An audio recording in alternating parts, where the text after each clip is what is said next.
everyone. Welcome back to 209 Prep Sports. Scott and I back in the studio today. Our apologies for last week.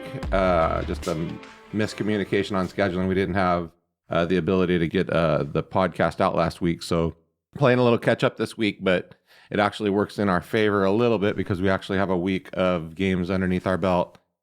I guess leading off this today, we'll just kind of talk about the status and kind of where our section is right now with a lot of different things. And I guess first and foremost, it'll start with COVID. My own program's dealing with some internal issues. We have, I guess the one thing and you and I can talk about this before we even get started, is the one thing that I don't think any of us saw coming was how it was going to affect the preparation for teams, in the event that there were some positive tests, which inevitably there are, nearly daily. Yeah, for sure. We've seen, we're seeing it in all sports. I mean, we're now hearing about it in some of the volleyball games are getting pushed off or even canceled because they're not games. And then getting put on a 5-day hiatus, I think it is exactly what you're addressing in terms of preparation. You've got a game on Friday night, or in your case, it's Saturday this week. It really eliminates that preparation process. And if you're not able to prepare as a team, but your opponent is, that really gives them a pretty significant advantage. Yeah, and it's 8 days really. I mean, so really what happens is, and I'll kind of give everybody a little bit of background on it because I'm somewhat in the know, unfortunately, but so what's happening is most of these teams, or a lot of these teams, are not necessarily testing positive within the team. So the kids are being exposed at school, and there's one set of rules for if you're masked, and there's another set of rules if you're not masked, and there's another set of rules if you're vaccinated. So the days that you're out become predicated on those factors. So if you're sitting in the class and you're masked and you are exposed, you have an 8-day sit period. You have to test after the 5th day. So the 6th day on, you have to have a negative test before you're allowed to return to sports. The sidebar of this is the kids are actually allowed to attend school.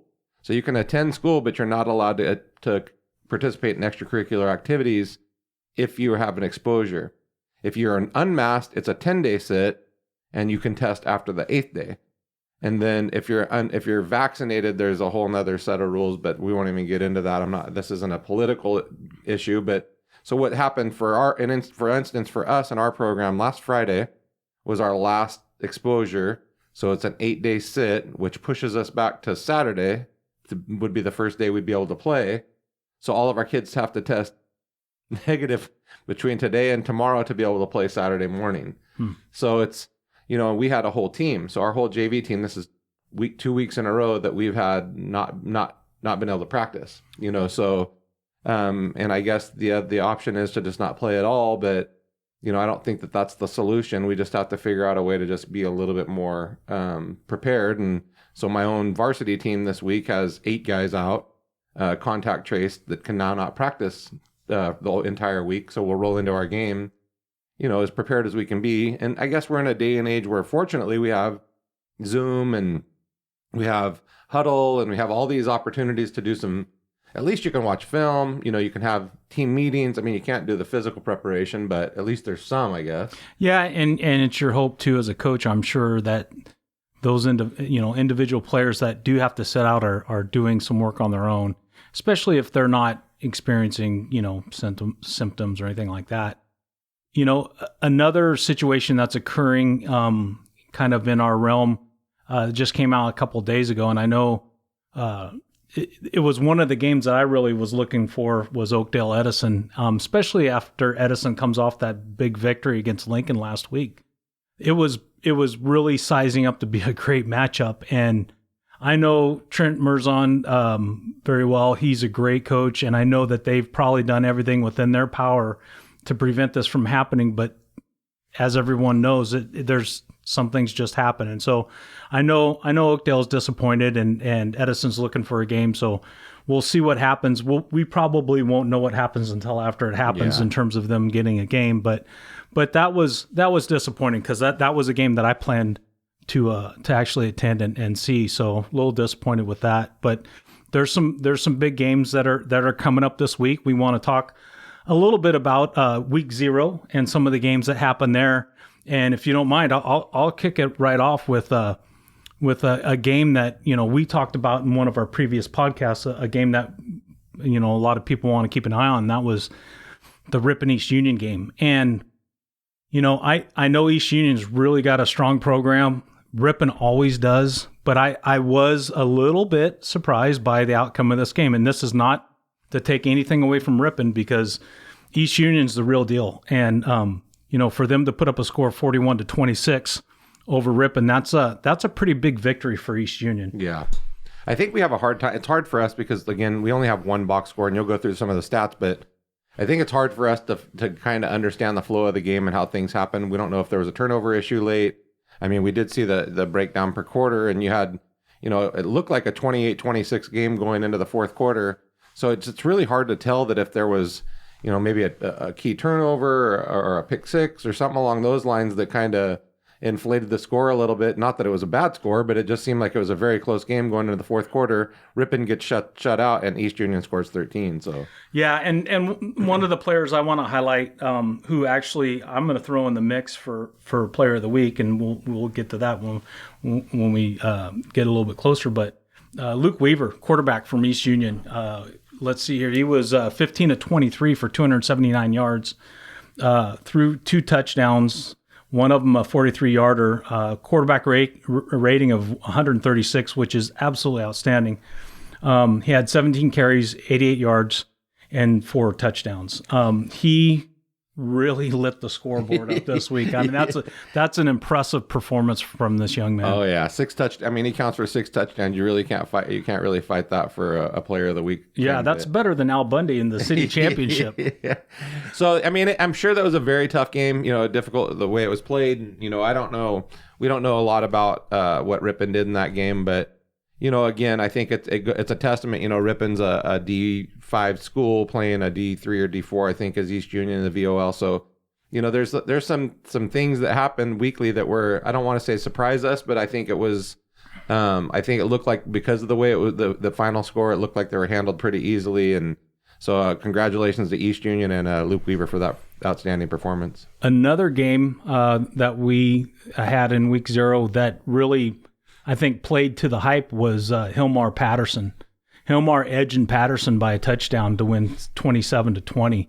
I can only imagine, not being in attendance, the electricity that's in a game like that with two really tough programs, 2 storied programs. But there were some individual performances that we'll highlight on that one as well.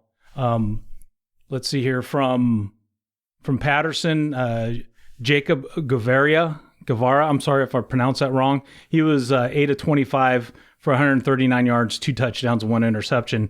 And on Hillmar's side, Cameron Moak, who steps in to the starting quarterback position to replace a really good quarterback from last year that I believe is now at MJC. He comes in and Hillmar doesn't miss a beat in that position. 14-26, 177 yards, 3 touchdowns, 1 interception. And he really kind of paced the Yellow Jackets. Yeah, we talk about the TV all the time and the success they have and the strength of their programs. And, a lot of those programs are very run heavy. And I think that Hillmar is, looks like they threw the ball quite a bit this week. They're not afraid to go ahead and find somebody's weakness and attack it. And so, I mean, it's pretty impressive, like you said, especially from I guess, he's the incumbent, comes in and really steps up his first game and shows out for everybody. So yeah, and he's got a great target in junior Derek Taylor. Had 5 receptions, 117 yards, long one 50, and put 3 touchdowns on the board. On the flip side, we had TJ Lavu, one for 7 yards. But the ones I want to highlight are Javier Huizar, and again, apologize if I'm butchering anybody's name. Great performance, 4 catches, 86 yards, 2 touchdowns, and Austin Lucas had a 25-yard touchdown reception. So that was the offense from both those schools. Again, that's an early season matchup that really played up to probably the hype that those 2 schools really put on it. I would totally agree. It looked like Hillmar had it, pretty much at hand most of the game. They go into the fourth quarter and get shut out, and Patterson just goes down the field twice and to make it a 1-score game. So I think it is pretty impressive when you see things like that happen, and things that, that when you look pre-game, and like we said, we talked about it, and we thought it was going to be one of those games, and it did be one of those games. So whenever it lives up to the hype, it's pretty cool. I will say that we're having, it's going to be difficult for us a little bit. Like I said, we're a 2-man show to be able to get to all these games. One of the games we'd would love to cover is the Oakdale Sonora game, and it's difficult that we can't. There's no statistics in there. I guess we can hit the highlights on the score, but I mean, well, it looks like really Oakdale put this game in hand right from the get-go. They're up 34-0 at halftime. Sonora was able to squeak in 6 points at the end, but final score 37-6.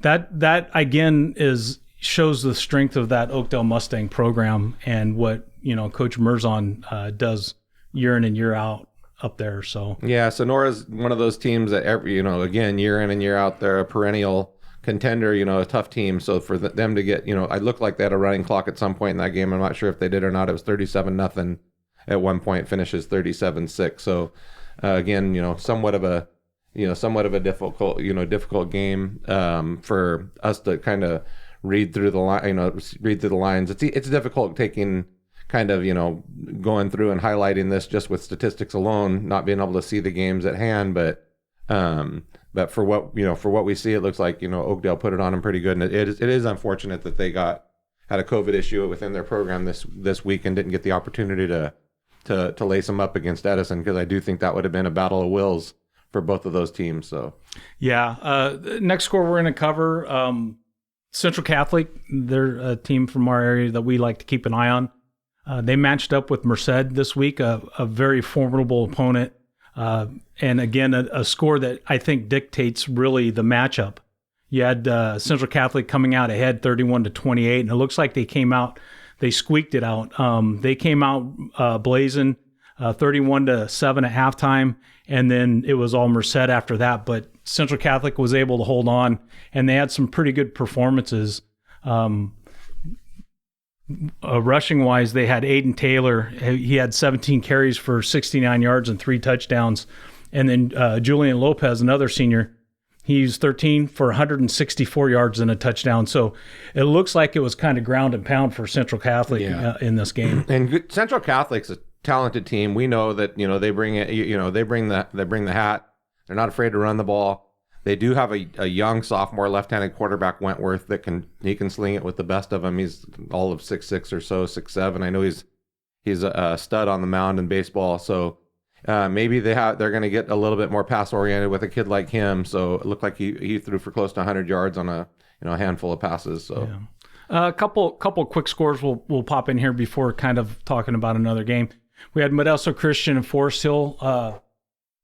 Modesto Christian just gets edged out 33-30. So, maybe the early concerns that a lot of people had about, is Modesto Christian going to put a product on the field? I think maybe with a score like that, I think they're answering that. They're not going to be, Modesto Christian's not going to be an easy victory for a lot of schools. So keep an eye on them and how they do. Next one we'll kind of hit again. We talked about these guys previously as Riverbank getting edged out by Millennium by just a touchdown. So, Riverbank possibly is moving in the right direction, and hopefully we'll see some more productivity from them. Next game that we'll move on to, and I know that you will have some incredible insight here, is Escalon Linden. Again, this is a game. This is a throwback game, if you ask me, because this is one of those, when Linden left the TVL, there was still a lot of competitiveness between the two schools. And so you could almost guarantee that Escalon was going to be on the pre-league schedule. And for a long time they weren't. So it's nice to see them back on there. And I think, and I'll pass it off to you here in a second, Coach, but I think playing teams like this is what your team needs when you've got a lot of, these younger kids that didn't get to see a lot of football last year or maybe the year before. This is going to season them up and prepare them for the season. We've got, Escalon beat Linden 53-30, but I will back up and let you kind of cover the highlights of this. But I do just want to say that Escalon did what they normally do, and that's run the ball, Yeah. and they ran it well. And there were times that you knew it's coming, and still it's sometimes it's tough to stop. But I'll pass it off and let you talk about this game. Yeah, it's a tough game. I mean, for us, I won't go, talk about, statistics, too much about it. But, at the end of the day, it was one of those games that they were Escalon and, we weren't. I mean, we have a lot of growing up to do as a program. And we had flashes of brilliance, but we had a lot more, a lot more plays where we just were average or below average. We made a lot of mistakes, left a lot of plays on the field, but they don't make mistakes. They had uncharacteristically had a couple of turnovers, and we had some bad luck, some things not go our way. But I was proud of our effort. They could have put us away multiple times. I mean, 55-30 doesn't really show the score. We went for 2 nearly every time because we were down. So it was a little bit better than that. We left 2 big scores on the field the first half where we had to go settle for field goals when we're inside the 20 both times. And then we had a couple of, silly turnovers that put us in a really bad spot, but not taking any credit from Escalon. Escalon's Escalon. Absolutely. They're the big brother on the block. We knew what we were getting ourselves into. We asked for that game. Well, Coach Beam and I, agreed on playing that game.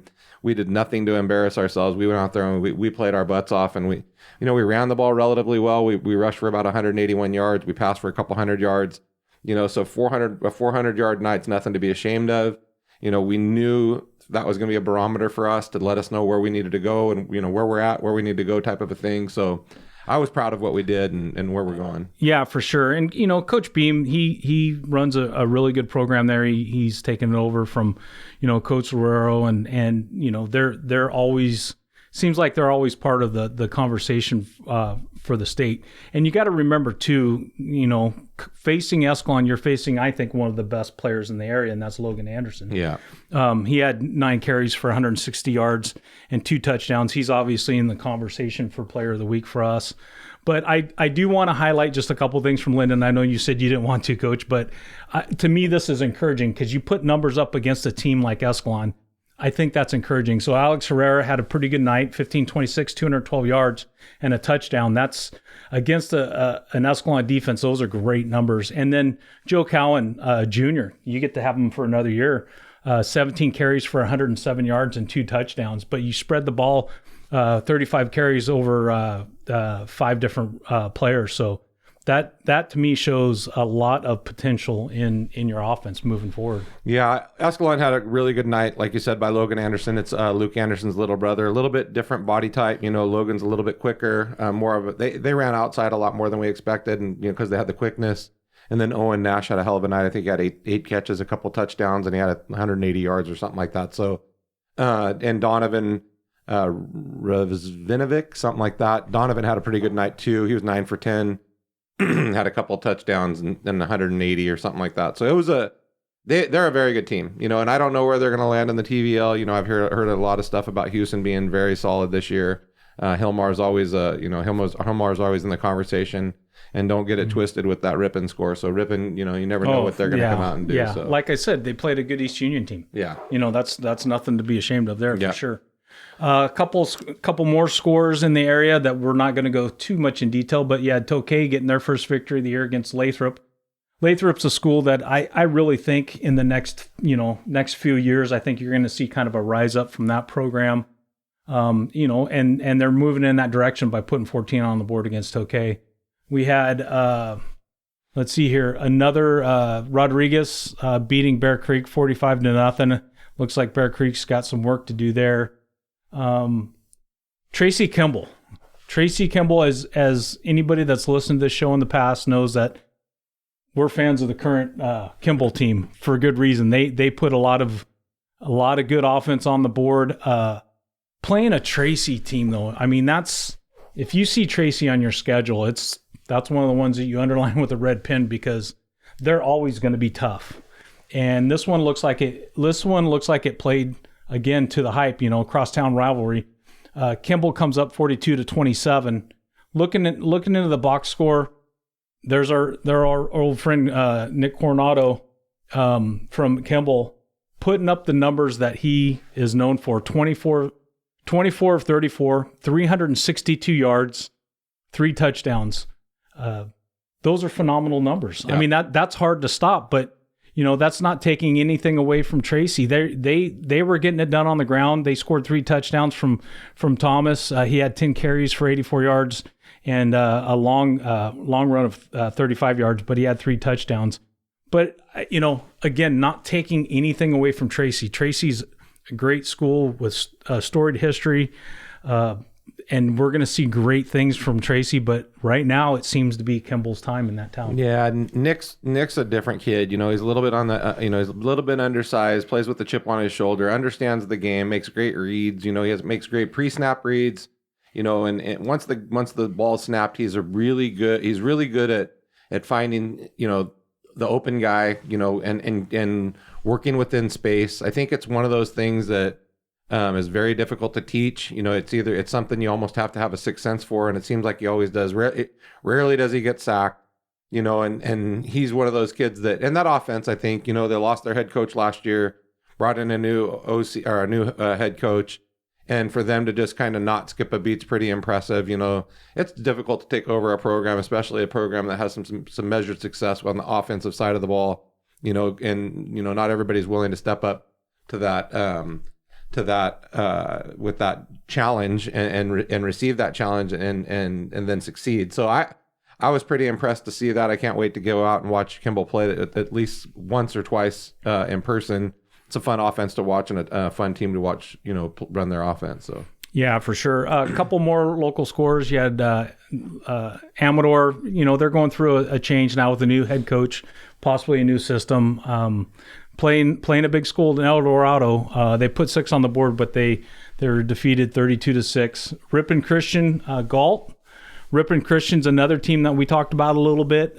They go up and they play a school that I think is a little bit bigger than them. They come off with the victory of 21-12.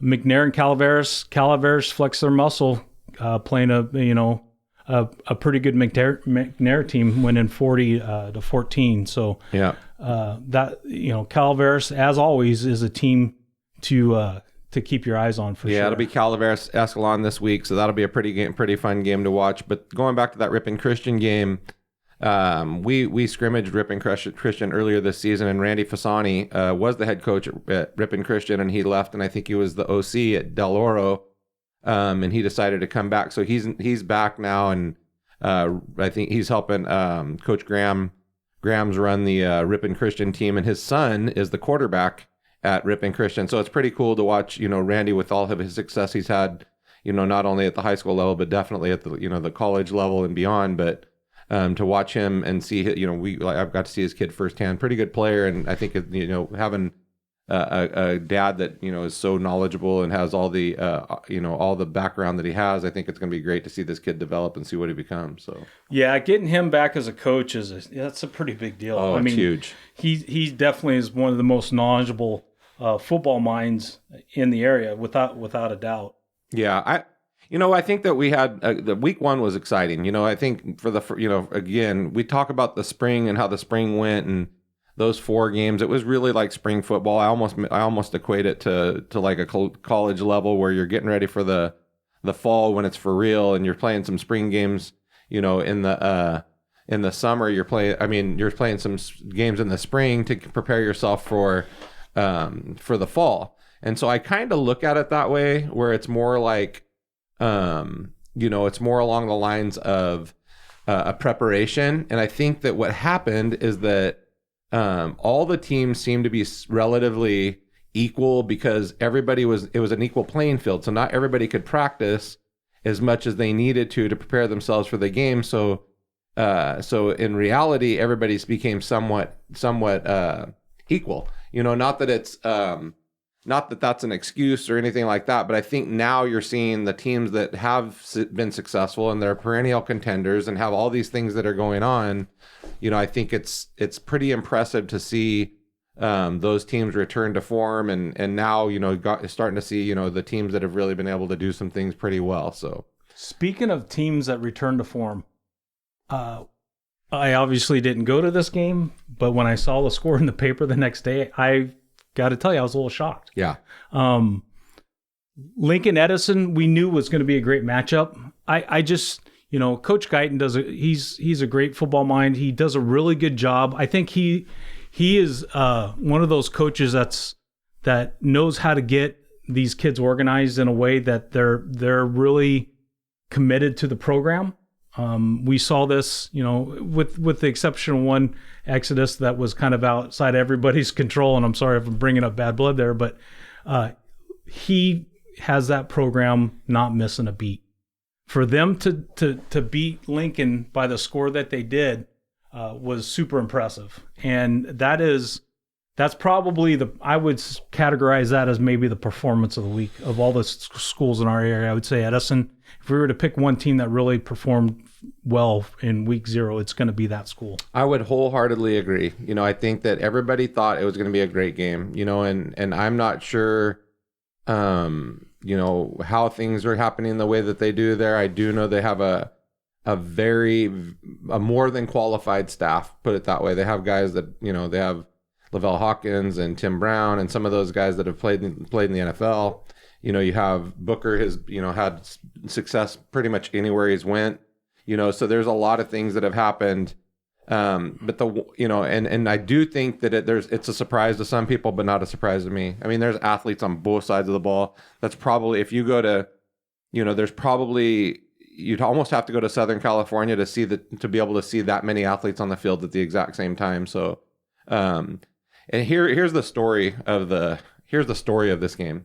So Devin Tompkins transfers from St. Mary's. He's a basketball player, transfers from St. Mary's, and I'm not sure the background. We won't get into that, but he transfers to St. Mary's, doesn't play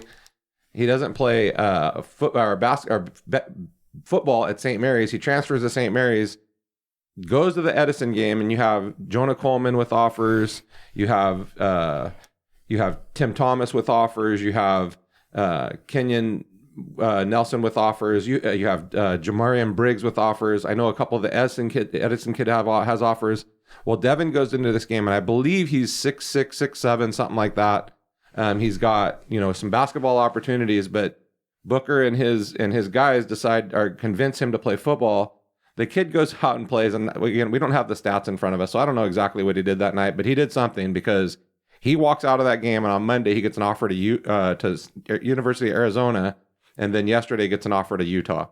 So, I mean, because these other kids and, Jonah Coleman's already committed to Arizona, and Jonah, there's some other kids that have Arizona offers. So, I mean, they were all there, Arizona's watching this kid play.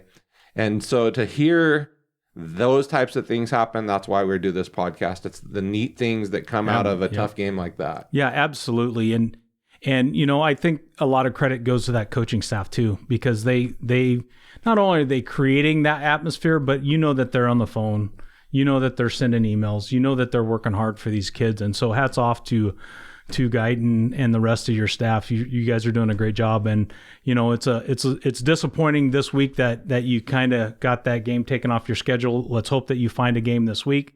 And we'll keep an eye on that. One other thing I want to hit on in terms of, you're talking about kids being found. I will say this from recent travels and just looking at kids from around the area. If you're a college recruiter and you're looking for a tight end that's 6'5" or above, San Joaquin County is the place to go because they're all over the place. Escalon's got one, Rippon's got one, Edison's got one. I mean, there are big, strong tight end prototype kids. Yeah. So if you're looking for a tight end, San Joaquin County, look no further. Well, we've seen it, even at the professional level, you get guys like, Tony Gonzalez and Antonio Gates. All these guys were basketball players in college that were 6'5", 6'6", playing a power forward position, undersized, knew they weren't going to the NBA, but were so athletic and so physically gifted that they were able to make the transition to tight end. And, I think that's where you have a staff like Booker's staff and his guys down there, I'm sure have done a lot of development with Devin. And, not that, our kid's probably super athletic being a basketball player. So that the athleticism isn't an issue. It's just understanding technique and all of those types of things. And so when you really get under the hood with some of these kids, I think the opportunity just is endless, if you have the right body with the right attitude and the right athleticism. So and when you've got Tim Brown and Lavelle Hawkins teaching you how to catch a ball, that's a lot. And right I know there. we're leaving some guys out on that staff. We're not meaning to. If anybody hears No, this, no. it's just I don't know everybody on every staff. And, and call us out. We want to hear about it. Yeah, for sure. We're nothing. We're not intentionally leaving anybody out. So that's kind of like our brief recap of week 0. Some great performances. We'll end the show in a few minutes on that, but I'm just going to give a quick rundown of some of this week's matchups that are, I should say, in today's day and age, potential matchups. And we're just going to talk about schools in our area. So Central Catholic, who had that big win over Merced, it doesn't slow down for them at all. St. Francis, year in and year out, is a state-ranked school. It's a big school. So Central Catholic, St. Francis is a great matchup. Let's see here. We've got Amador Series, Escalon, Calaveras. You just said it. You got 2 powerhouses that are taking the field this week, and hopefully that game happens. And I expect it to be a very close outcome. Both well-coached teams. Yeah, and it's going to be on Calaveras' new field. They just they put in a new turf, so it's going to be. I think it'll be relatively fast. Escalon's got lots of team speed. They're not the biggest, strongest team that they've ever been, but they are fast. And I don't know, it's hard for us to see what Calaveras has going on, but Calaveras is always that rough and tumble type of team. So I think they're going to be 2 heavyweights just slugging it out. Yeah, absolutely. Then we've got Tracy going to be playing Buhawk Colony out of Atwater, looking for their first victory. Hilmar Los Banos. Hilmar's got a chance, I think, has a good opportunity to go 2-0, although Los Banos is never an easy out. Argonaut playing their first game. They're going to be playing Union Mine from up near Placerville, so that should be a good game to keep an eye on. Linden, as we talked about early in the show, games moved to varsity plays at 11 o'clock on Saturday against Bradshaw Christian. It's Bradshaw Christian's first game. Linden's second game.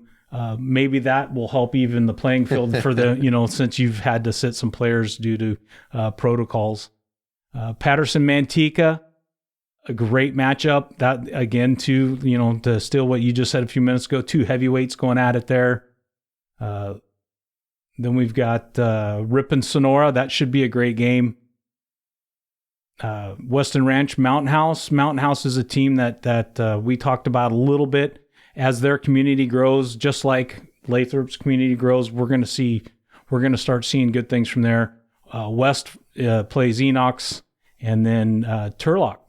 Team that we didn't really, we don't cover too much, but they're playing Clayton Valley Charter. Yeah, there's a lot of good games this week. One game we did miss, and it's just off the top of my head. I didn't see the score, but I know that Manteca played Downey last week, and it was a pretty tough game. But I think Manteca put it on and pretty good. I believe it was a shutout or close to it, and Blake Nicholson just went off. So I didn't want to just kind of skip over that.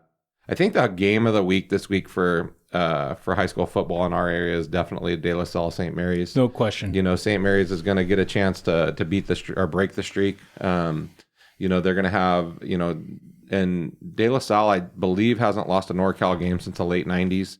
So it's not like this has just been a 2-year run or 3-year run. It's been a couple of decades, I believe, if I'm correct. It's a lot, and coming into St. Mary's yard, with I think that we talked about Edison and Lincoln with all the talent they have on the field. St. Mary's has equally as much talent on their offensive side of the ball. The defensive side's shorted up quite a bit.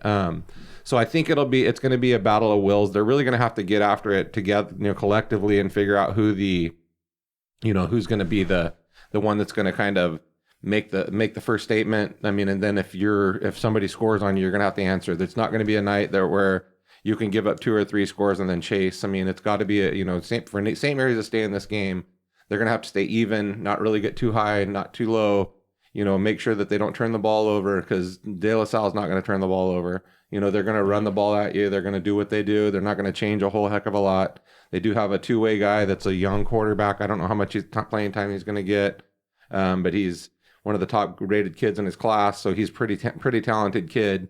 But they're going to want to run the ball at you, and St. Mary's going to have to stop the run, and St. Mary's going to want to pass, and they're going to pass to run, and I think it's going to be inverted with De La Salle, where they're going to run to pass. Yeah. And they're going to try to suck you in and then try to go over the top of you every now and then. But that house is going to be packed. It's a wide open game at St. Mary's. They're going, De La Salle coming to town. It's going to be, I can imagine the environment's going to be crazy. Oh, it's by far. We talked about Central Catholic having a big game, but I think it pales in comparison to this matchup, just in terms of history and power and all those things combined. Not to mention the current players on the field that you just went over.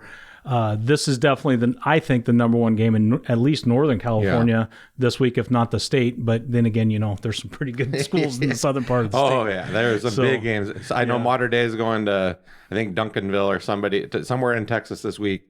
And it's not going to be. Well, then they're not eligible for game of the week because they're not playing a California school. Yeah, but you're going to have Jaden Marshall on the field with Jazon Jacks and a couple of other St. Mary's guys. Zeke Berry is one of the top-rated kids in the country at De La Salle. Let's not forget about some kid named Cruz Herrera. That's going to be thrown to him. He's got a pretty good looking kid. Could be his coming out party at the highest level. So we're excited to see that game.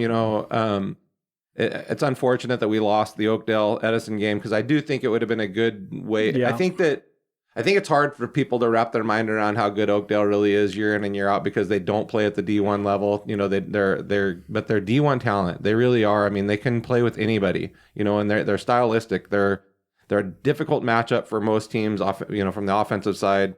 Defensively, they're just tough and they're tenacious, and they're going to go ahead and do the things that they're supposed to do. They don't make a lot of mistakes. And teams like that usually do pretty well against teams that are athletic, because they just don't get outside of what they're good at, And so I think it would have been a good measuring stick for everybody and I think it would have helped put Oakdale a little bit on the map, because Edison, so it's Lincoln going into that game, I think was in the top 5 or 6 in NorCal rankings. And they obviously are going to drop off, because Edison was towards the bottom. I think they were like 9 or 10. Yeah. And so, Edison actually in the local actually went to number 1. So they jumped St. Mary's because St. Mary's didn't play. But, I think that we're in a time right now with this at high school, with prep football, and especially in our area, there's tremendous talent in our area. Yeah, absolutely. And one more thing on Edison that I just do want to say, like I said, I get to talk to Coach Merzon every now and then, and I had actually asked him, why Edison, why on the schedule? And he was very, very upfront about it. He goes, we want to play the best teams that we can put on our schedule. Yeah. And he goes, right now, Edison is one of those teams. And so there's a lot of respect between those two schools. So it is disappointing that that game doesn't get to happen this week. But we, as spectators, there's a lot of great football for us to see this week. With that said, I think now it's time to move on to a part that I really enjoy, and that's our player of the week. And I think for me, the who I would consider would be obviously Coronado from Kimball. I mean, it's almost like every week we're talking about that kid. Luke Anderson from Escalon is another one, and then Luke Weaver from East Union, and the reason why I like his performance so much isn't just the numbers, but he took East Union to what I think is a historic win for their program. Yeah, I would wholeheartedly agree, and I think it's a duel. I mean, and not to take anything away from what anybody else did this week, but Luke, to pass for the 279 and 2, and then rush for nearly 103 or 4 or whatever it was. Yeah, I think he had 6 total touchdowns. Yeah, so he rushed for 88 and 4. So that's pretty impressive. I mean, I don't care who you are. I mean, you score, you're accounting for 6 touchdowns in a high school football game, youth football game. Against a Ripon team. Yeah, a flag football game. It really doesn't matter. Yeah. I mean, and Ripon's no slouch. The season will play itself out. Again, it's week 1's always exciting. Having everybody pretty much having 2 years off, getting kind of the ring rust off, and all of those types of things are a factor. For the first time, most schools have fans. And that's for people to think that's not a difference maker. You're crazy. It was, we would play games in the spring, and it was like being in church. It was so quiet, you could hear a pin drop. And now, this game, much like what you said with Oakdale wanting to take on Edison was the same rationale for us taking on Escalon. There was a lot of talk about us leaving the MLL and going to a different league. And I think for us, we've had some measured success, in the last few years. And so it was more about trying to figure out where we're at. Who are we? But for me to sit on the sidelines and see, 500 or 400 Linden people, travel, not that it's furthest game ever, but then you look across and see, Escalon's stands are just packed with fans, purple and yellow only. They don't wear any other color. The kids are dressed in, you'll see little kids running around in purple jerseys and yellow pants. And that's because they put Frost at the front gate. And if anybody's wearing anything other than purple and gold, he's there to beat them up. So. Shout out to Frost too. I actually got to meet him face to face. Scott met him last year in the spring, and I got to meet him face to face. He had nothing but good things to say. Next week, I'm hoping to get Coach Mark Santos on the horn and get some of their insight as far as what Hilmar's looking like. And we'd like to talk to any of the coaches that are in our area that are willing to give us 15 minutes and share some of what they got going on. It's good for us, good for them, good for the kids. And so there, just recap what we were just talking about. Luke Weaver, if you're listening, congratulations. You are our 209 Prep Sports Week 0 Player of the Week. Would love to hear from you. If there's somebody listening that knows Luke or plays with Luke or coaches Luke, please reach out to us. We definitely want to highlight him a little bit more. He's obviously a fantastic player, and he's getting it done on the field. So congratulations to Luke Weaver, Escalon Union High School. Yeah, and congratulations on your $20 gift card to Starbucks. So we'll get that out to you as soon as we can. If I have to, I'll send it to the AD. So as we wrap this up this week, looking forward to another really good week of football. All of us are dealing with a lot of fallout from, from COVID and the things that are going on, blessings to all those people that are out there dealing with it and going through it. The schools that are having to fight through all these issues and constant tracing and backtracking and all of that stuff. It's a lot of work. When first chance you get, thank your AD, thank your principal, thank your vice principal, thank your admin, and everybody in the offices that are taking care of these lists. Because believe me, I've been in the office every single day this week, and it's a lot of work. And we're not talking about a school of 2,000, 3,000. We're talking about a school of 800, that they get 2 or 3 kids that test positive, but you got to contact trace 40 or 50 kids, and you got to go back and do all your homework. It's a lot of work for everybody, and it's constant. So every single day they're going through it. Everybody's putting their head down and just trudging forward, giving these kids an opportunity to play on Friday nights. It's super important that we let these people know that we're grateful for their efforts. And, and at the end of the day, it's all about the kids. And so as we get into next week, we'll be into our finally, week 1. We just went through week 0. So we'll be at our end of week 1. We're super excited. I'm super excited at St. Mary's game tomorrow night. Yep. We'll probably, Scott may try to find a game tomorrow night or Saturday. No, I can't pass this yeah, up. me either. I'm going to what we think is the game of the week in Northern California. Yes, sir. So thank you, everybody. We'll talk to you next week. Good luck.